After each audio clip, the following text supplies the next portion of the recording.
This audio presentation of The Magic 7 by Lida Churchill is brought to you by audioenlightenment.com. Copyright 2011, all rights reserved. I should have made it shorter if I had had the time, was the reply of a noted clergyman when a listener complained that his sermon was too short.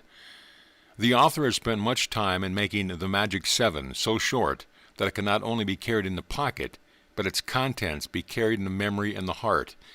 It aims to eliminate all which would entangle the thought or confuse the mind, and to make plain a course by which mental powers may be utilized in all affairs of life. Lida Churchill. Chapter 1. How to Center Yourself. What is meant by centering yourself, and why is it such a process necessary? What, asked a young officer of an experienced general, do you consider the first requisite for an army which is to be victorious? That it be within always possible reach of an adequate base of supply, was his reply. In other words, no army can be sure of the brains which wisely plan, the strength which compels victory, the endurance which renders triumph permanent, without a center from which these things may be unfailingly called forth. An army may for a time subsist on forage, but such a subsistence can never be anything but precarious, and it is almost certain that the rations thus obtained will be insufficient and unsatisfactory, giving away spasmodic strength and none of the confidence and mind rest which come from a knowledge of sure available supplies. The fact then becomes self-evident that an army's center is its base of supplies, without which it may be morally certain of disaster, if not of complete final defeat, and will degenerate into an ineffectual horde of marauders. This is no truer of an army than of an individual. He must find his center around his base of supplies, and if he is to greatly achieve and finally win, these supplies must be suitable, adequate, and unfailing. One having no base of supplies may forage for a time, but such subsistence will leave him on the straggling, unwinning side. Now everyone has the natural and healthy wish to be on the winning side. The first thing, then, is to decide that for you, for everyone, no matter what his past or present, his heredity, age or environment, there if a winning side. If, from long habit of uncertainty and unfaith, one cannot thus decide, let him determine to find out whether it is true or not, and the way to do this is to act exactly as though he believed it. "There's a brook just over the ridge," declared a man to two thirsty hunters. "I don't believe it," said one. "It's too rocky and barren about here for brooks," and he sat down. "I don't believe it either," replied his companion, "but I'm going to see if it is true." He went and came back with his flask full of water. It being imperative that one who is to win must center in an always accessible and adequate base of supplies, it becomes necessary to determine where and what nature this center shall be. First, it must be where no one can bar him from it, and second, it must contain such stores as will give him strength, confidence, and victory. It is true, attested by millions of cases, that he who tries to form a base of supplies, make a center outside of himself, and by things which are not inherently his, is likely at any hour, and almost certain in the end, to meet with the fate of the forager, which is moral vagabondage. One depending upon expectations from rich relatives, the influence of those in power, the chances of good luck, the power of beauty or diplomacy, anything which is not permanently and inherently his, which he cannot command, has no base of supplies, and is on the unwinning side. Where and what is the center of one who is to win? It is within his inmost self, and those things which his thoughts, his desires, his practices may make for him always available, must make for him actual working forces if he wills it so. "We are thirsty, give us water," called the captain of a craft to the commander of another craft. "Let down your buckets," came back the answer. "You are at the mouth of the Amazon." You who have not begun your base of supplies, do not even realize that you may have one, who are foraging and consequently thirsting, despairing, failing, are at the mouth of the Amazon, and by flinging out your bucket may dip up all you will make successful. The recognition that you, individualized so sharply that you are unlike any other person in the world, are still a part of the great universal force and intelligent, as the unduplicated wave is a part of the sea, and out of these things which saturate and flow around you, you may use as much as you will to any purpose you wisely and deliberately choose. This recognition must be your bucket, and will must send it out and draw it, filled, home to you. You have, then, must have, if you certainly to win, as your basis applies, all that God is or owns. How shall you use what is thus made possible to you, so as to render it a never-failing working force? You must learn to use it by taking certain exercises intelligently, persistently, unfailingly. No other methods will suffice. Thousands have been given years to the study of music, language, or other accomplishments, are impatient if they cannot learn how to become spiritually strong and effectual in a day or a week.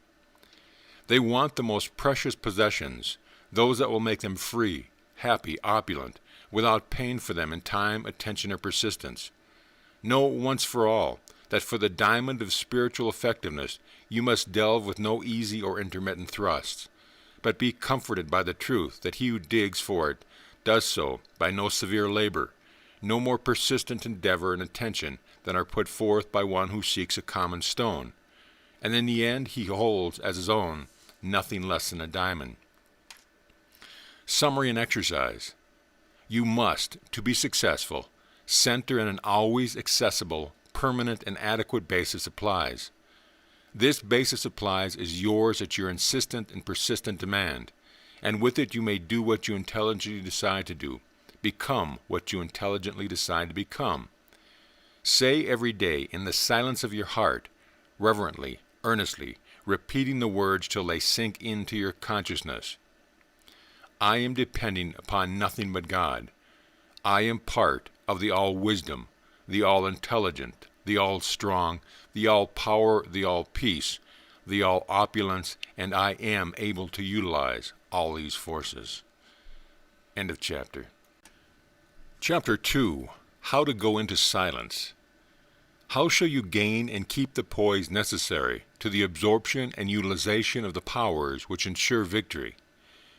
Engrave it on your heart and burn it into your memory, that, as Emerson declares, all power is in silent moments.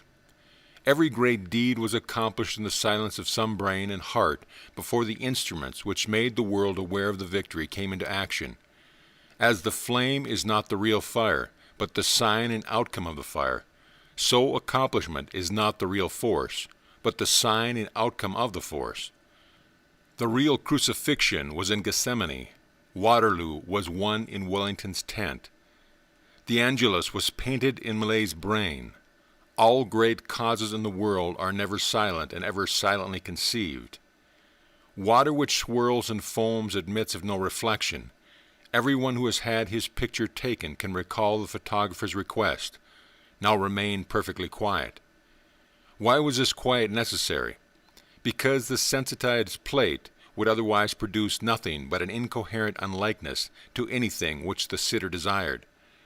The mind is a sensitized plate, and he who is to receive the impression which will result in the most satisfactory action must have his mind quiet. Be still and know that I am God.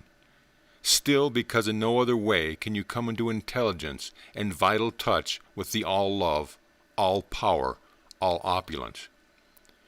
You have at some time doubtless tried to give counsel, direction, or encouragement to an extremely excited, hurried, or worried person. You probably did not succeed to any satisfactory degree. Why? Because, and here is a second truth to engrave upon the heart and burn in upon the memory, two are required in the giving of a gift, the receiving of a message.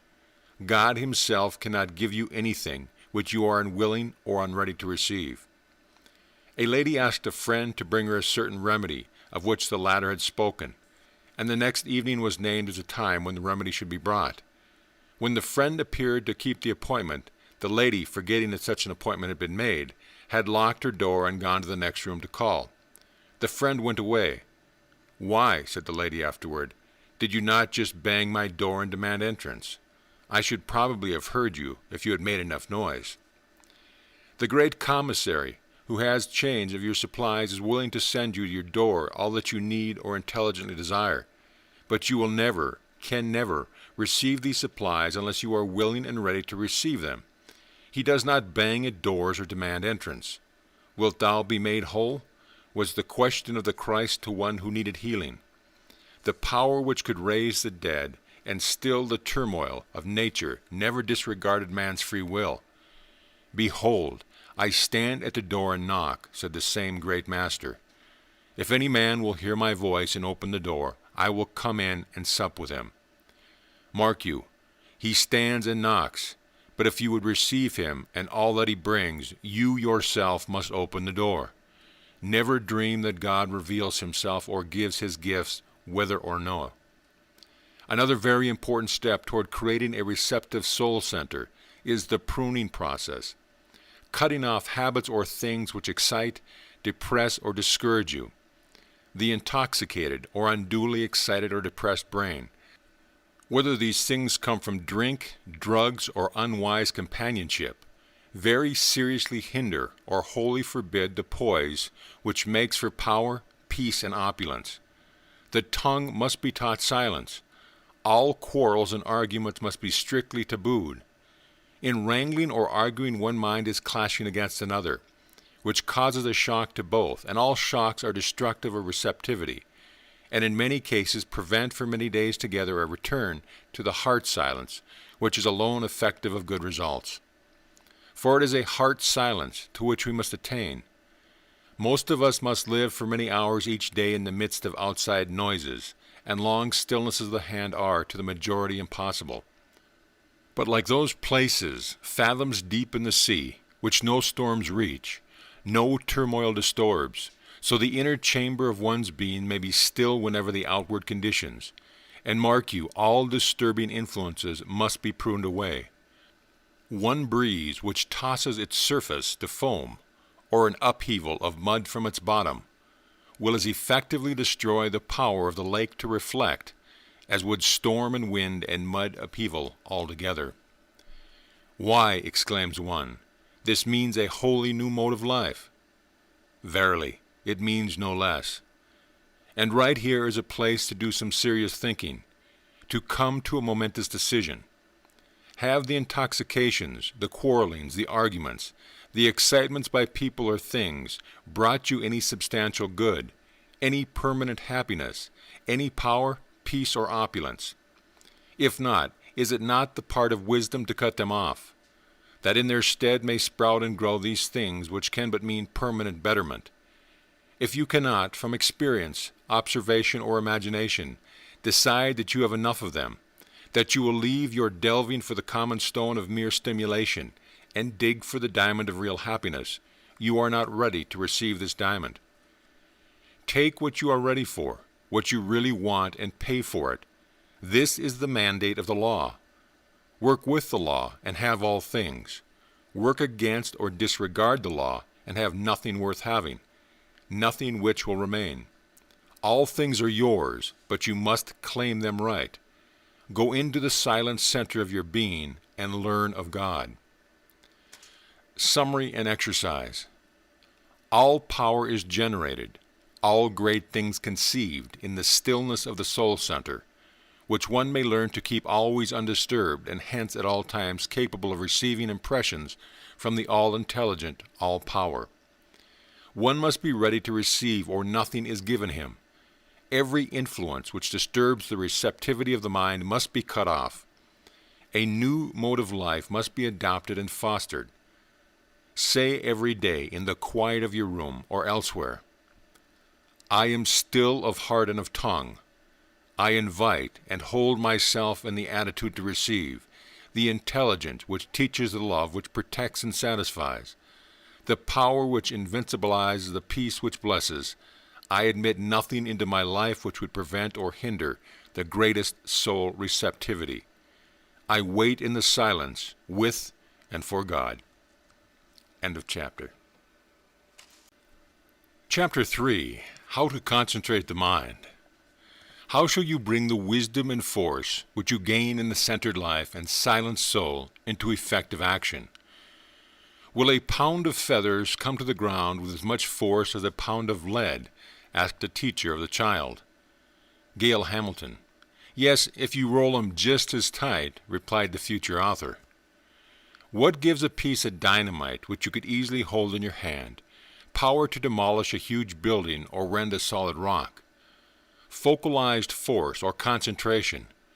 A certain river flowed into numerous smaller outlets, wandered away into teeny side streams, and so meandered, with its diminished volume and ineffectual flow to its mouth.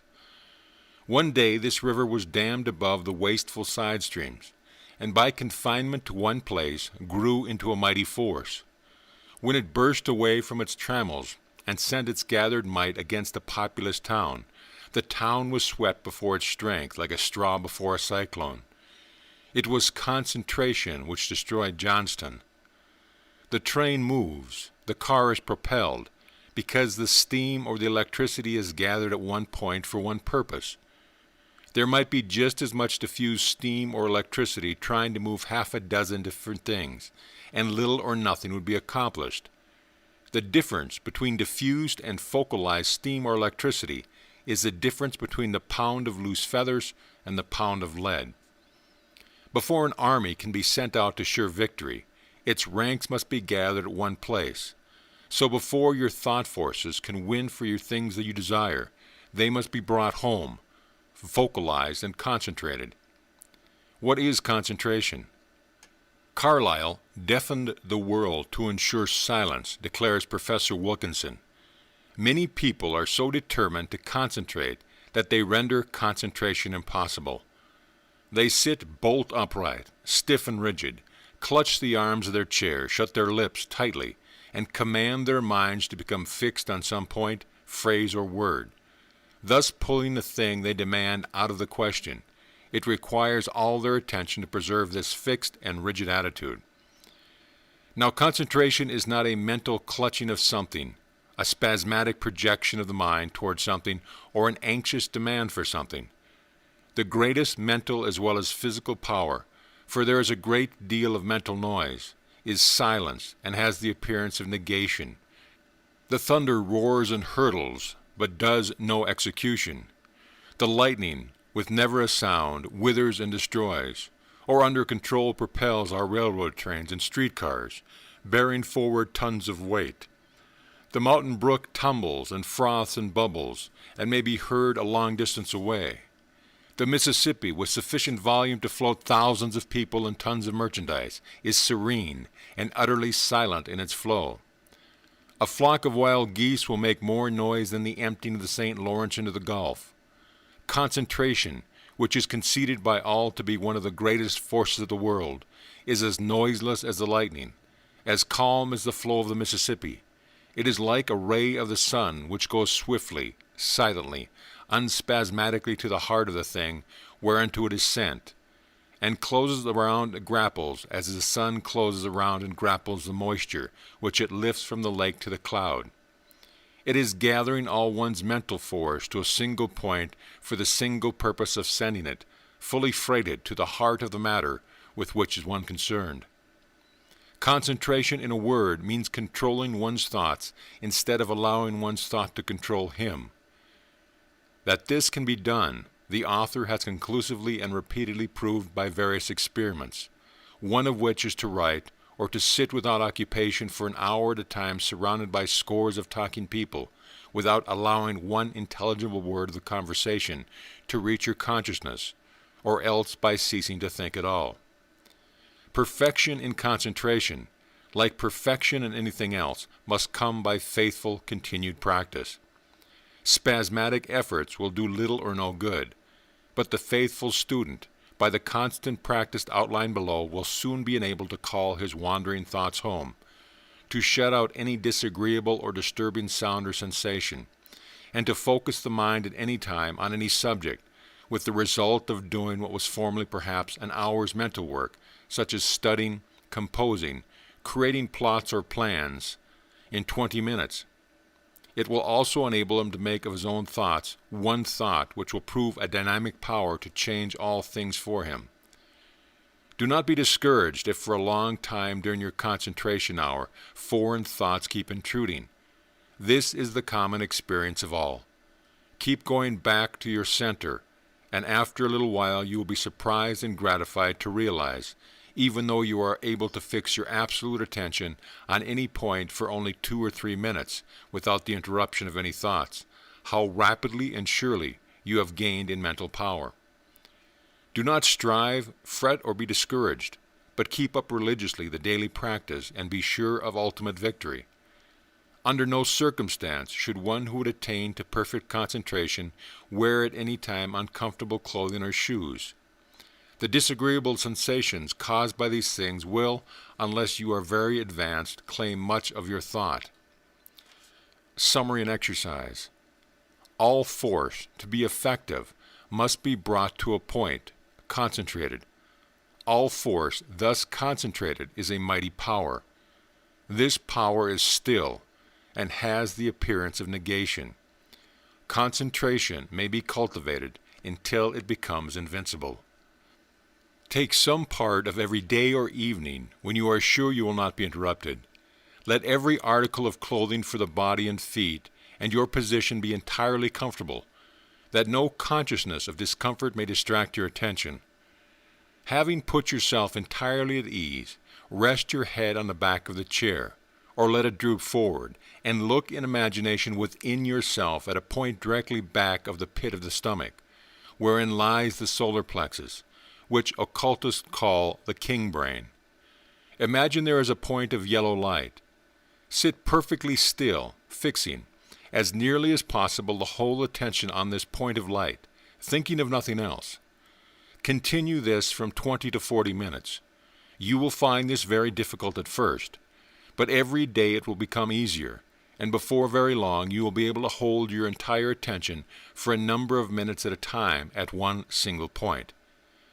After thus practicing for a short time, in many cases in a week or two, you may, during your concentration hour, put a word such as will, love, life, etc., or a phrase, or the image of a friend in the place of the point of life, and keep your mind fixed on this word, phrase, or friend.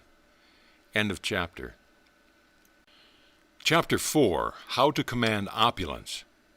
Of what avail shall be your massed thought force? The great test question concerning anything is it of use? The water of the river may as well have wandered away in wasteful streams. The steam have escaped into thin air and separated jets. The electricity have spread itself through hundreds of feet of air.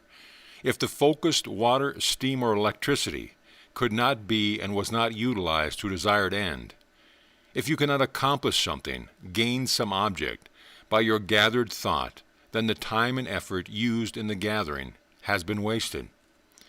This brings us to another fact which, if you are to obtain and utilize your possible power, must be written on the heart and burnt into the memory. In using occult means you are not dealing with vague, misty, uncertain forces, but with the most powerful and certain agents which can possibly be employed. Occult means hidden. The forces you employ are hidden from sight, touch, sound, or smell. There is no truer declaration than that spiritual things must be spiritually discerned.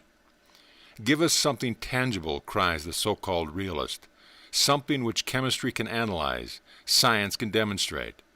Now it is, to anyone who will give you the subject 5 minutes, intelligent thought, a proved statement that not one of the most real and effectual forces of the world can be analyzed by chemistry or demonstrated by science.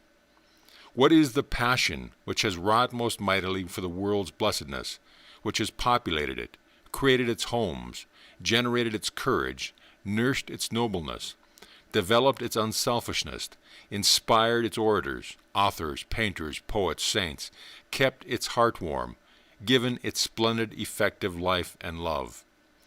What passion has ever devastated, tortured, and ruined? Hate. What feeling, no matter what the discouragement of circumstances or the denials of environment, keeps thousands of the world's workers toiling at their tasks? Enthusiasm. What sends men to die for their country, or prompts them to forego all that their nature craves, that the demands of justice may be met? Honor. What draws thousands to hear a man's speech, or to touch his hand and makes him like a god in power? magnetism. Can the chemist analyze or the scientist tabulate the properties of love, hate, enthusiasm, honor, or magnetism? Who can weigh, measure, or explain the sensations of joy, grief, attraction, or repulsion? Which of the world's greatest scientists has not stood dumb before the question, what is life? And it has been proved beyond a doubt that the occult forces, of which we have named a few, are intelligent, effective powers, the very best implements for building up and securing an opulent life. For opulence, which surely means money, means as surely everything else which the heart can desire. At Ashley Downs, England, George Muller established, without a word of solicitation, one act of worldly manipulation, the orphan house, which has grown to such huge proportions. In Boston, Dr. Charles Cullish raised and supported, wholly without visible means, his consumptives and orphans' home. Both depended solely upon the faith which holds, the prayer which refuses denial. The beautiful town of Seabreeze, Florida, was built by Helen Wilman's mental demands. The writer has in mind several individuals personally known to her, who in the space of 3 or 4 years have, by the use of thought forces, lifted themselves from adverse and discouraging conditions to pleasant and profitable ones, which are continually improving. Why do so few improve their lot by the use of these forces? Because so few accept them as forces or put them into operation. Having decided that our mental implements are real and effective forces, what then? Bring them to bear upon your case. How? I think, said a man in a restaurant, that I'll have chicken, or perhaps steak would be better, or maybe oysters would suit me best of all. I don't know what I want or can pay for. I cannot serve you till you decide, replied the waiter. Now, the first thing in trying to better your condition is to know what you want and what you can in money, talent, or experience pay for. Nothing and nobody can serve you till you decide these questions. If it is success in an occupation of which you wish to concentrate, first decide what occupation you will choose. The theory that one may be anything he desires to be is sheer nonsense unless he desires to do something for which he has inherent capability or talent. Many people wish to do certain things merely because these things are considered superior to ordinary occupations, without regard to their own fitness to take them up. I have in mind one who strongly desires to be a great writer, and another who has a strong desire to be a great public singer. The one cannot write even an intelligent letter. The other cannot fill acceptably either a drawing-room engagement.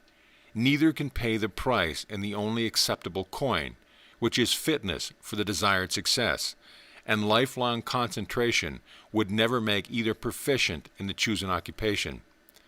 The soul's emphasis is always right, says Emerson. Neither of these people has chosen according to the soul's emphasis, which is the emphasis of sense and potential capability. But decide the question yourself. Every year the lives and careers of thousands are mutilated or ruined because those thousands yield to the opinions of others rather than respect and obey their own convictions. Having sensibly decided what you want, you wish to bring all visible and invisible aid and influence to bear upon it. You perhaps wish to better a business already established, to bring harmony out of inharmony, to make an unpaying business pay, to create a reconciliation, to receive wisdom or direction upon some subject. No matter what you wish, proceed in the same way. Never allow yourself to worry or to be despondent upon the thing you have undertaken. Realize that you have put your demand into the thought realm, the most powerful of all realms, and feel as confident and easy as though you had placed it in the hands of a trusted agent. Know that mental laws, rightly used, ensure perfect results. Do not talk unnecessarily about your business. Much talk is dispersive of strength and cohesion. Especially, never speak of it to an unsympathetic person who would create about you an atmosphere of doubt or unbelief. Always think of yourself as already possessing the thing that you desire. Be patient. A feeling of hurry and impatience impedes matters. Calmness will be the one of your most powerful allies. Things are done by effect following cause, and the law of must have time for its effective working. Often things become apparently worse before they grow better. This is usually the upheaval of old conditions before the advent of the new. Bear it as bravely as possible, constantly expecting the dawn of the new day. When you see the opportunity for action, act promptly and fearlessly, and according to your own judgment. This concentration hour must be rigidly and continuously observed. Spasmodic and intermittent efforts and attention will never bring satisfactory results. Vigilance here or elsewhere is the price of success. These instructions, like all others in this book, apply to people of all ages in all conditions of life. Summary and exercise. Unused and unusable things are valueless. Your massed thoughts, in order to benefit you, must be sent out to accomplish the thing you desire. The unseen forces are the real forces. By the persistent, patient, intelligent use of the thought implements you may put into operation power, which is invincible. Go every day, where you can be alone for at least 20 minutes. An hour is far better. Loosen every article of clothing and sit perfectly at ease. Take all the tension of yourself. Let go of every clutching, depressing, impatient thought. Focus your mind calmly, unspasmodically, but unwearingly and forcibly upon the matter into mind. State your will concerning it as lucidly and as with much assurance as you would state your orders for goods to a merchant, and try to feel as much assurance as being adequately reserved as you would in speaking to that merchant. Then listen and expect answers. After a time, if you practice faithfully, you will receive these answers in the shape of suggestions, new thoughts, and fresh ideas. The assurance you will probably at first be obliged to assume will become real, and you will find new opportunities coming to you, will meet the people who can serve you, and will find your way out of your difficulties as the sun breaks through the morning mist. End of chapter. Chapter 5. How to use the will. How shall you hold your new resolves, your freshly generated thoughts and practices in place, and to their work until they become as much a part of your daily life as breath itself? This they must become to prove effective or adequate. Why does a cattle raiser brand the mark upon his stock? Why are important documents signed in ink? Have you ever seen a printer's form? When every piece of type is in place, the words and sentences are held securely together by a chase, a solid iron rim, until the collected mass has been used to indelibly stamp the desired page. Occasionally the chase slips, letting the type separate, thus somewhat damaging the page, or allowing the letters to fall into a confused mass which means nothing, spells nothing, and is of no use until the type is assorted and again set up. A process much more bewildering and difficult than the first arrangement of the form. Your thoughts must be branded in, held in place, until they spell out your life page in bold, comprehensive, indelible sentences. If they slip and become confused, your life page must be marred. If they fall into an incoherent mass, they cannot, unless gathered up and rearranged, and the rearrangement at once adjusted thoughts and purpose is far harder and more bewildering than the first adjustment, be of the least benefit. Will must be the chase which keeps your thoughts, which are your focus, in place, until they do their required work. It must also be the flaming sword to guard you from those things which are foreign to and destructive of the high effect of life. What is the will? Let us first see what it is not. It is not something which brawls and vociferates, which clenches the fist, reddens the face, and embitters the speech. These things denote the absence of will, of which self-control is one of the chief attributes. We sometimes say of a person that he flies all to pieces. This, so far as the real part of him is concerned, is literally true. He scatters all his force, thus becoming impotent and ineffective for aught but evil. You may say you have seen or heard of many forceful deeds which were done under the impetus of anger. So has everyone, but the force thus exerted was almost never productive of good. Murders, quarrels, antagonisms, with all their attendant heartbreak, demoralization, and loss are the result of this force. Insanity, with the exception of the extremely rare case where it is justifiable and righteous. Anger is insanity, engenders and is met by insanity, and the results are present chaos and havoc, and future loss and unhappiness. Think not for a moment that because you are often angry, or allow your anger to have vent in word or deed, that you have a strong will. Know rather that your willpower is weak, and that there is great need of strengthening it. Again, blind, unreasoning stubbornness is not will. Will is intelligent and capable when necessity demands a flexibility. Stubbornness is stupid and rigid. Perhaps you were reared in a place where wood was used for fuel. If so, you have probably been where the attempt was made to cook and to heat the room by hemlock sticks, which crackle and snap and blaze furiously, shooting up many things, burning food on one side and leaving it half raw on the other, throwing out for a little time a burning, untempered heat, and then sinking into dead blackness.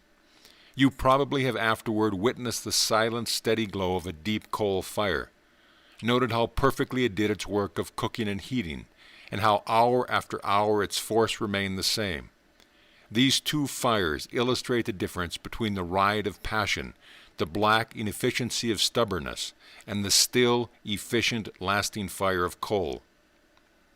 A life ungoverned by a developed will may be like the meteor, brilliant and interesting for a time, but like the meteor, its course will be erratic and its usual tendency downward, while the will-governed life is kept in its orbit among the grand spaces, along a purposeful upward way. Man's will is his individualized God power, and when conjoined to the great ocean of force and intelligence in which he consciously or unconsciously has his being, his word becomes God's word, his concentrated and projected thought the very power of God in operation. God's word, I say, but mark you, the word must be spoken as God would speak it, meant as God would mean it, with every fiber of the soul, the brain, the body. The word which holds, accomplishes, revolutionizes, which cannot return void, is the decree which goes forth from the inmost chamber of man's being. Someone may say he has a weak will, or almost no will at all, and therefore cannot expect it to accomplish much. What then? How does a child learn to walk steadily? By walking and continuing to walk. How does an author learn to write strongly, an artist to paint effectively, but never ceasing, through long years, to paint and write? One must learn to will adequately by constantly willing, and as a child, the author, the artist grows stronger and surer in methods and results with every effort. So will it be with one's willing. Among the first things with which the soul which is to win has to do are the will-nots. He must decide that he will not allow any habit which clogs his mentality and retards his spiritual growth, that he will not consort with those who are antagonistic to or unsympathetic with our ideas, that he will not admit aught which hampers or hinders his upward cause. These will-nots must prove the knife which prunes away from his life-tree the entangling weeds, suffocating twigs, and poisonous parasites which would stunt its growth, render less strong its unfolding, or less wholesome and life-promoting its sap. Then comes the positive, creative wills. Know for a certainty that nothing grows more rapidly or sturdily than, by constant use, the will. Many a soul who a few months ago was suffering, despairing, because it could not speak the creative word is today rejoicing in its overcoming and accomplishment because it began using the will it had, and found the increase and consequent gain so quick, sure, and abundant. One point never to be lost sight of is that in willing, as in most things, now is the day of salvation. Never say that just this time you will take the stimulant. Just this time seek the harmful acquaintance of place. Just this time allow yourself usually silent hour to be used for some other purpose. Every time this occurs, your will is weakened, your hour of victory postponed. Remember that, will is destiny, and that whenever you strengthen your will, you improve your destiny. Summary and exercise. Will holds your thoughts and plan and their work. Neither anger nor stubbornness is will. Will is quiet, steady, intense, and when developed and conjoined to the all-will, invincible. It may be rapidly strengthened by constant use. It shapes destiny. Say in silence, I will not to indulge in anything which hampers, or to associate with anyone who hinders my spiritual growth. Specific things or names may be used when desirable. I will not be angry, or stubborn, or unduly elated or depressed concerning anything. I will not to be sick or poor, or less than I am capable of being or becoming. I will to have a free, grand, effective manhood or womanhood. I will to be whatever I intelligently desire to be. I will to know God, to speak His word, and to obtain His results. End of chapter. Chapter 6. How to ensure perfect health. How shall you be able at all times to sustain the vigorous thought? Keep at full pressure that the will by which your word becomes God's word. Last winter, these New Yorkers who used gas for cooking and lighting purposes were one day obliged to go to bakeries or restaurants for food and to utilize their oil lamps for illuminating purposes. Nothing could be had from the gas jets except pale, feeble, intermittent flickers with no power or warmth or warrant of continuity.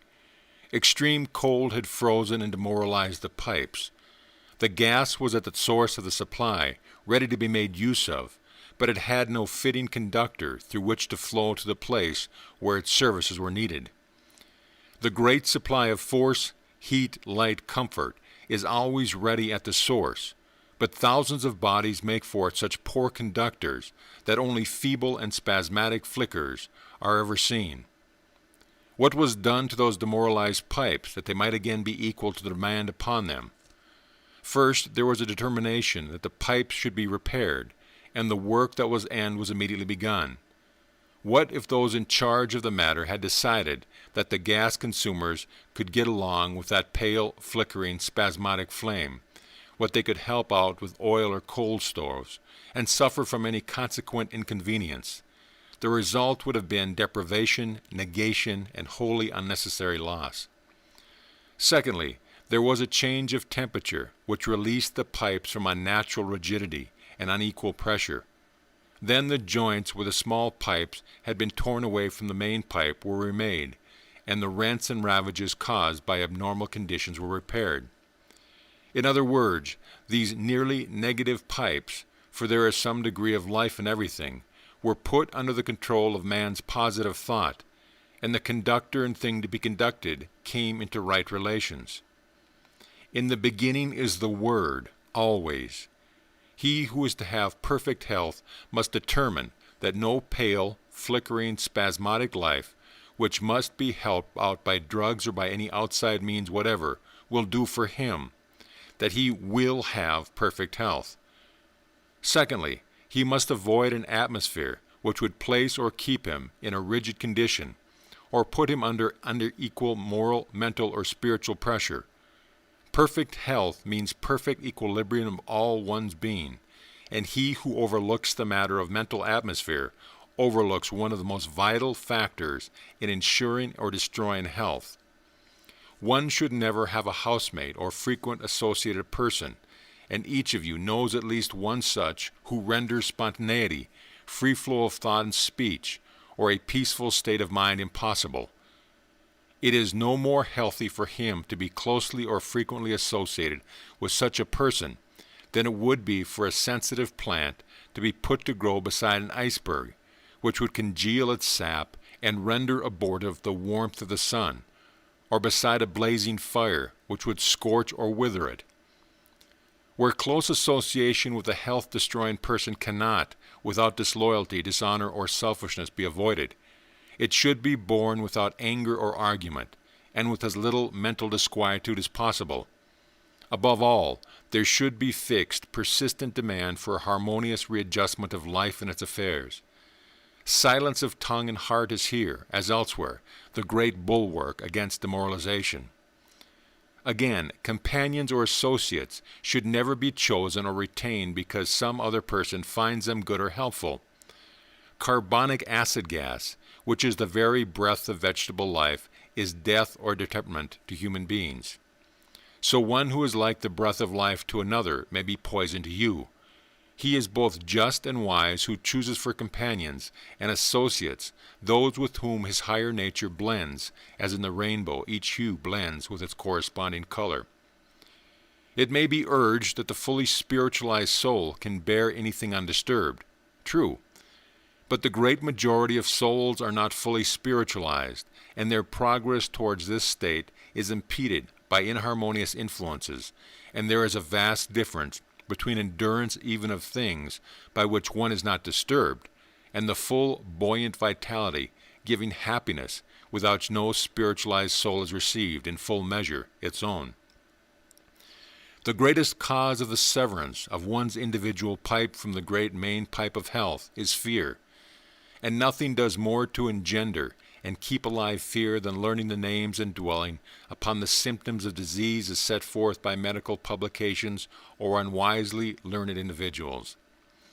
This dwelling upon names and symptoms gives suggestions upon which even the most normal mind is almost sure to act in a greater or less degree.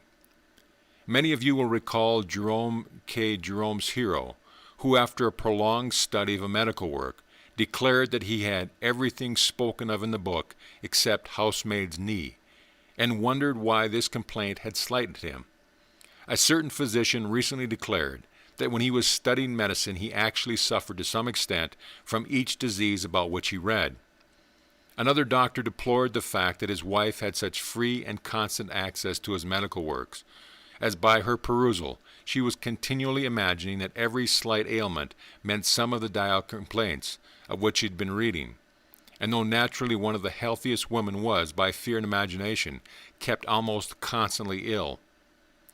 Mary Livermore, speaking of a time years ago when the plague visited Chicago, and she for several weeks went freely and diseaseless-free among the worst cases, determined if possible to learn what this dread disease was, and what its preventative and cure, declared that for one person who died of the plague 100 died from fear of it, or the belief they had it. Sudden deaths have many times multiplied since such terrifying names as cerebrospinal meningitis, appendicitis, periodontitis, and others of half-understood import have been added to the medical vocabulary. Often from insignificant attacks of pain, fear conjures up one of the most dreaded ailments, and in numerous cases patients die from names. Why is it that for the past few years influenza has every winter become an epidemic? There seems to be no better reason than that in these modern times influenza, which is simply a bad cold, has been rebaptized as la grippe, and the term conveys to the popular imagination something far more dangerous and lasting than the word influenza or cold.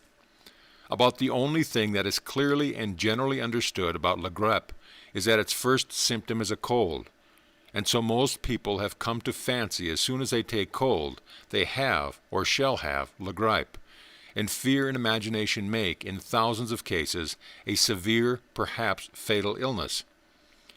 It may be said that physicians and nurses are continually reading or thinking or meeting disease, but are still among the healthiest people living.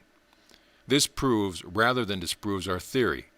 They have, as a class, cast fear of names, disease, hardship, everything out of their minds, and this with cleanliness, proper habits, and nourishing diet immunizes their lives from harm. Dwelling upon and rehearsing one's own symptoms or ailments is still more detrimental than reading about those of others, or symptoms or diseases in the abstract. The nearer a suggestion comes home, the greater hypnotizing power it has. Once more, the body which is to be perfectly whole must be clean. Remember that there is an overflow as well as an inflow of divine vitality. Much of the breath of life comes by absorption through the pores of the skin, as the spiritual breath comes of absorption by the spiritual pores. The clogging of the physical, as of the spiritual pipes, by material or mental filth, renders the free access and transmission of vitality quite impossible. Has your protege come into the kingdom of heaven?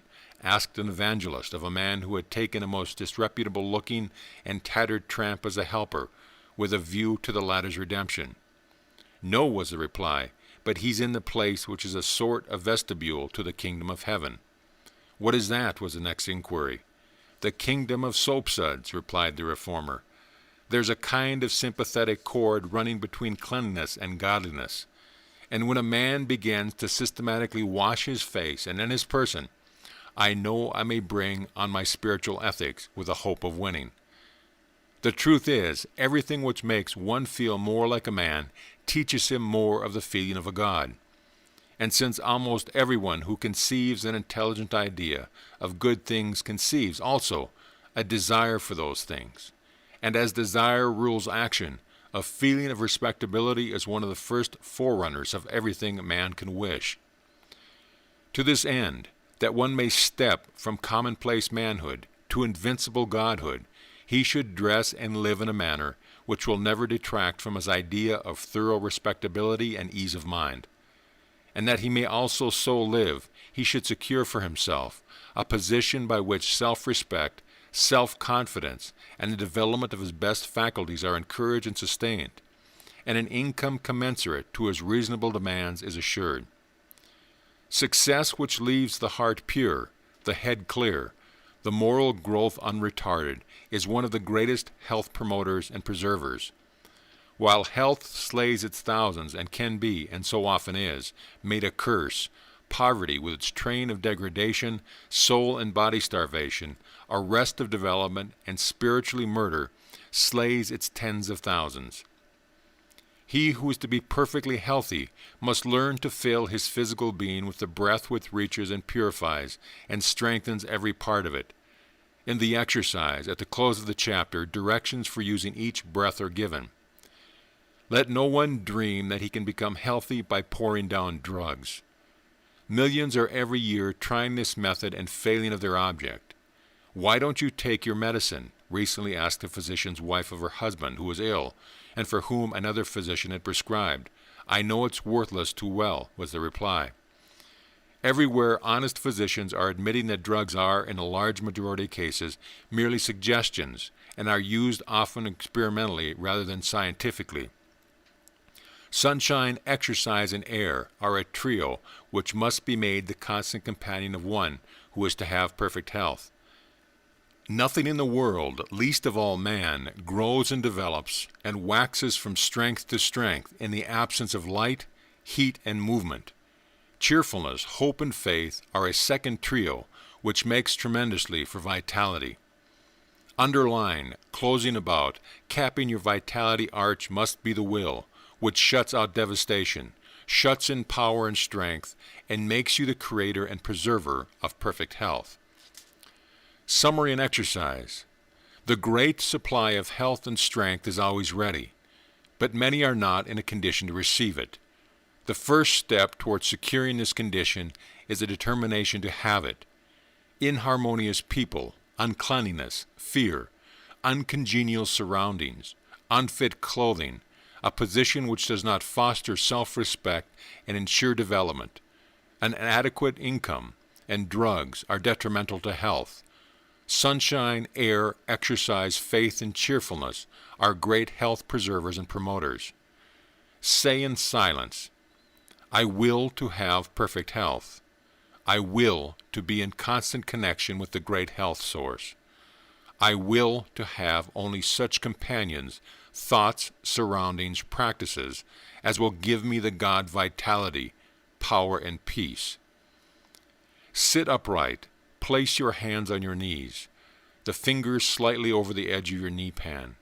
Draw in a full, long breath, which you can hear, letting the abdomen expand to its full limit. Hold the breath as long as possible. While drawing in and holding, keep the idea that you are taking in life, strength, vitality, using any of these words which you choose. When letting out the breath so you can hear it, hold the idea that your weakness is going out with it. See that with the outgoing breath the abdomen is drawn completely in. This exercise will assist you materially in concentrating the mind and in inducing sleep. End of chapter. Chapter 7. How to ask and to receive. How shall you demand in a way which cannot be denied? Did Jesus mean anything in a literal, practical sense when he said that if one asked right, he might have whatsoever he asked?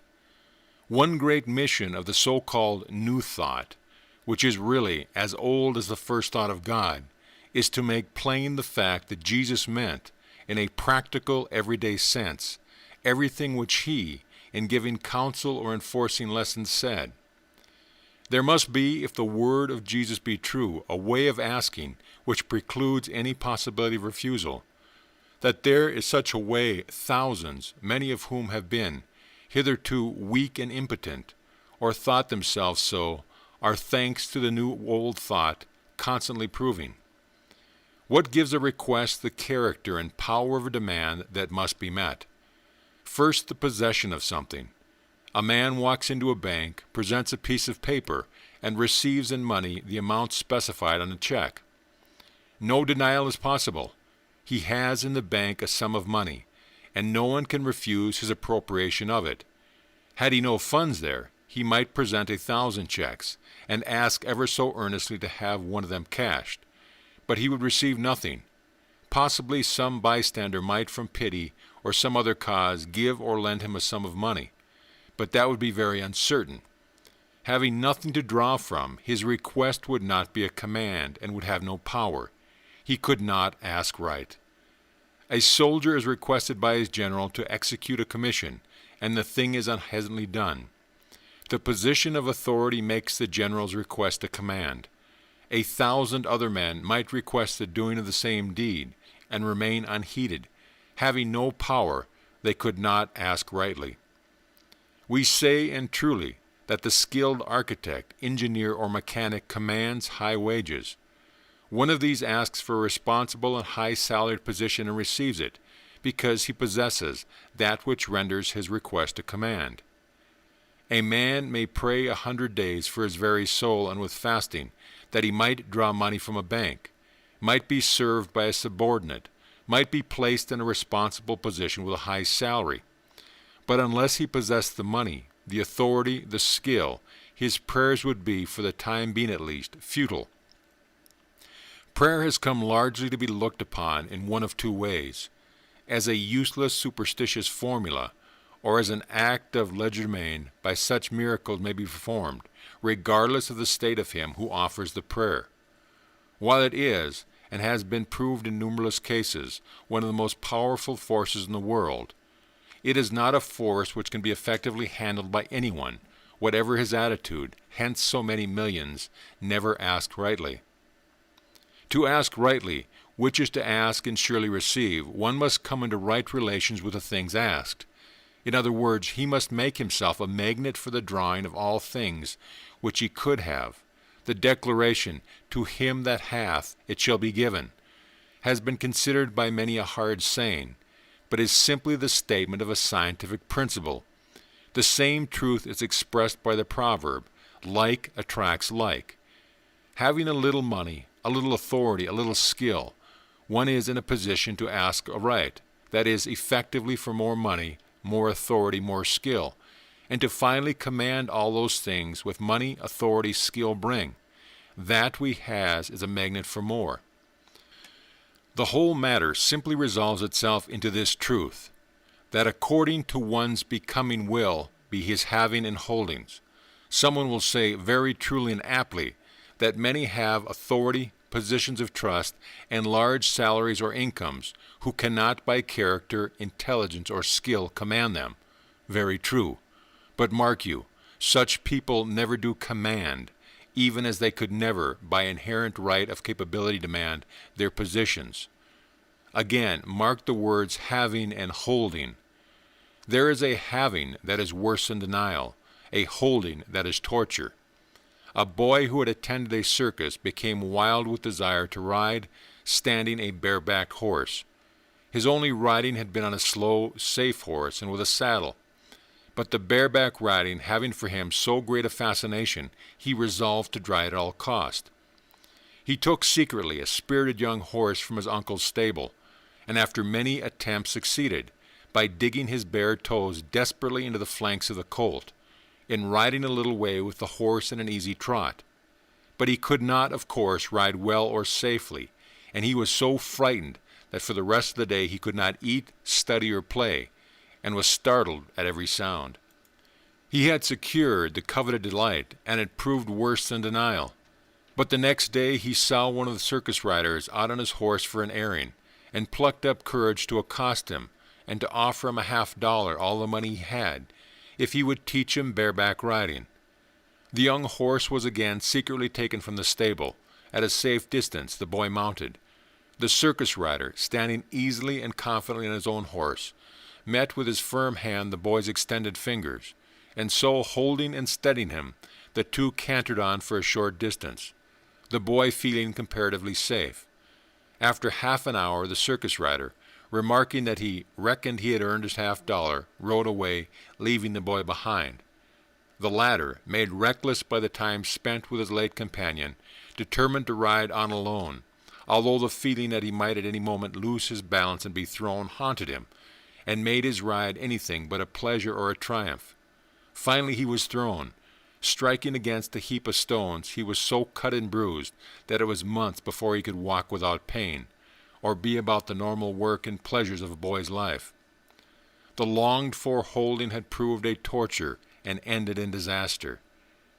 He who cannot, by the possession of capability, authority, or skill, command the things of which he has, by unwise or unjust influence, bribery, or other illegitimate means, become possessed, has little or no satisfaction in them. He may find some expert, who for a compensation, many times all the unfit bidder for his services possesses, will consent to steady and coach him for a while, and so make him feel comparatively safe. But such a helper is apt to soon reckon that he has earned his $50, and to leave his late employer to plunge recklessly along in a position which experience and fitness have in no wise taught him to occupy, on a steed which is almost certain in the end to dislodge him, to his long pain and disaster on the rocks of criticism, derision, distrust, and the utter demoralization of self-respect and character. Even if he keeps getting new steeds and new coaches and steeders, he will always lack the poise and confidence which comes from the consciousness of being master of a subject or situation, and consequently the happiness which everyone expects and should expect as the reward of his labors, he cannot ask rightly.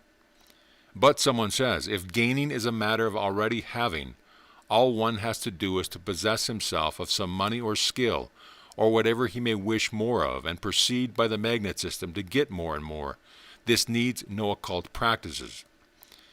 But to secure the having, which will ensure a happiness-making, satisfactory holding, and to become perfectly certain that you can ask rightly, and therefore count always on receiving, you must establish your magnet.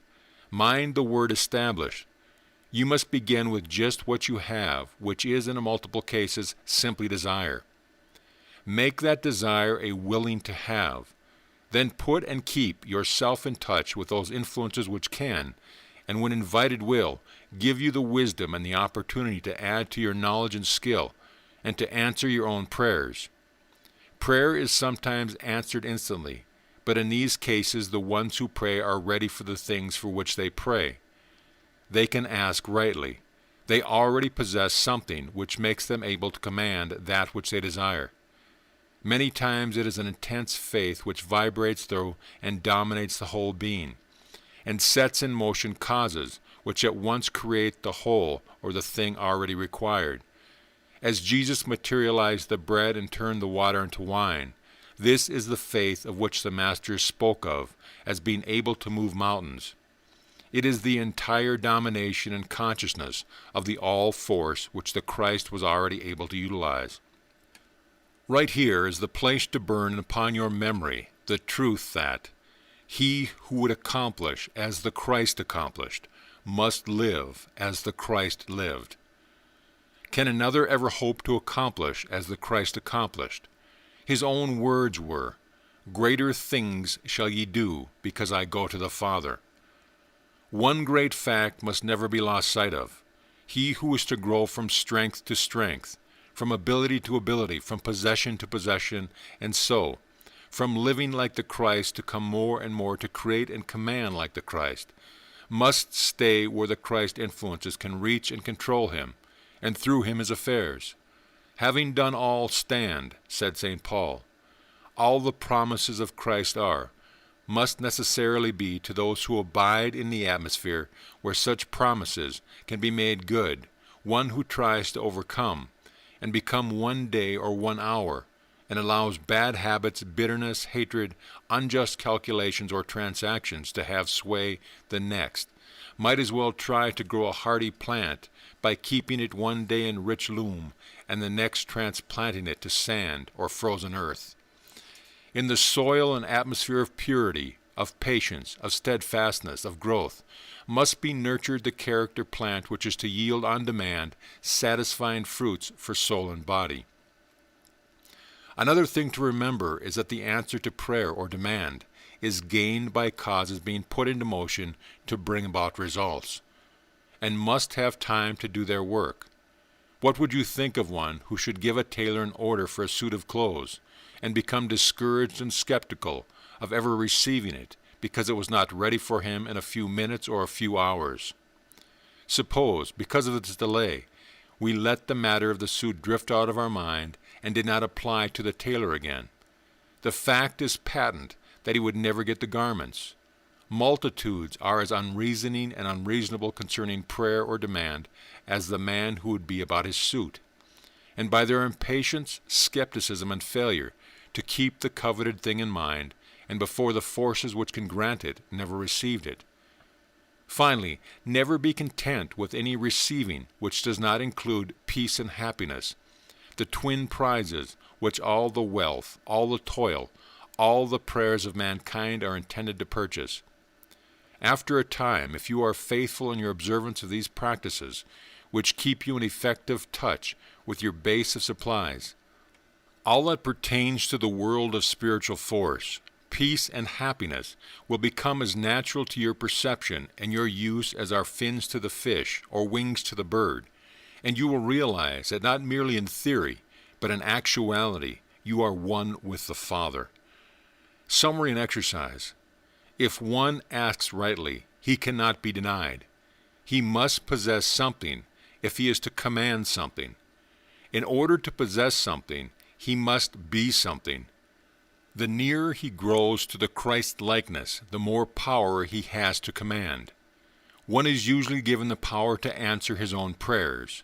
Spiritual strength to gain the things one desires must be fostered and grown in the God atmosphere. The spiritual life, by being constantly lived, becomes the natural life.